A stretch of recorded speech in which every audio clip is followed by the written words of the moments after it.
মৃত্যুবরণ করেছে দেশের সবথেকে আলোচিত ইসলামী বক্তা নজরুল ইসলাম কাসেমী সাহেব। সোমবার বিকেলবেলা সে হার্ট স্ট্রোক করার কারণে তাকে ঢাকার একটা হাসপাতালে ভর্তি করা হয়।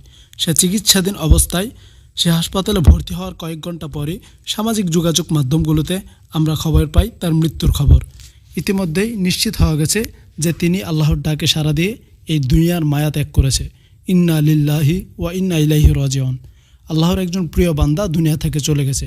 এখন আল্লাহর বান্দাদের কষ্ট হলেও সে নিশ্চয় সুখে আছে, কারণ আল্লাহর প্রিয় মেহমানকে আল্লাহ যখন ডেকে নেন তখন মানুষেরা কষ্ট পেলেও তার রূহ নিশ্চয় শান্তি পায়। আল্লাহ তাআলা তাকে জান্নাতুল উচ্চ মাকাম দান করুক। আল্লাহ তাআলা তাকে জান্নাতুল ফিরদাউস নসিব করুক, কারণ সে এমন একজন বক্তা যার মাহফিলে হাজারো যুবকেরা চোখের অশ্রু ঝরত শুধুমাত্র তার কথাগুলো শুনে।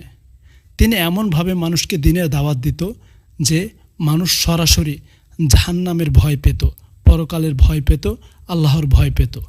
তিনি এমন একজন মানুষ ছিলেন। আল্লাহর ডাকে সাড়া দিয়ে তিনি ইতিমধ্যেই দুনিয়ার মায়া ত্যাগ করেছে। আমরা তার জন্য দোয়া করি আল্লাহ তাআলা যেন তাকে জান্নাতের উচ্চ মাকাম দান করে। কিছুক্ষণ আগেই এই নিউজটা আমরা পেয়েছি। নিউজটা পাওয়ার সাথে সাথে আপনাদের সাথে ছড়িয়ে দিলাম। আপনাদের দায়িত্ব হলো এখন এই নিউজটা প্রত্যেকটা মুসলমান ভাইয়ের কাছে শেয়ার করা, যাতে করে প্রত্যেকটা মুসলমান ভাই নজরুল ইসলাম কাসেমীর মৃত্যু সম্পর্কে জানতে পারে এবং কি তার রুহের জন্য দোয়া করতে পারে। আল্লাহ তাআলা নিশ্চয়ই সেই ব্যক্তিকে জান্নাতের উচ্চ মাকাম দান করবেন, কারণ তিনি সব সময় তার জীবনের প্রত্যেকটা মুহূর্তে আল্লাহর জন্য দাওয়াতি কাজ করে গিয়েছেন।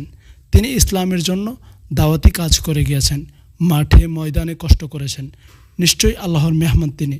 আল্লাহ তাআলা তাকে জান্নাতুল ফিরদাউস নসিব করবে এই আশা করে আপনাদের প্রত্যেকের কাছে দোয়া চেয়ে আজকের মতো এখানেই বিদায় নিচ্ছি। সবাই ভালো থাকবেন, সব সময় আমাদের সত্যনের সাথে থাকবেন। আল্লাহ হাফেজ। আসসালামু আলাইকুম।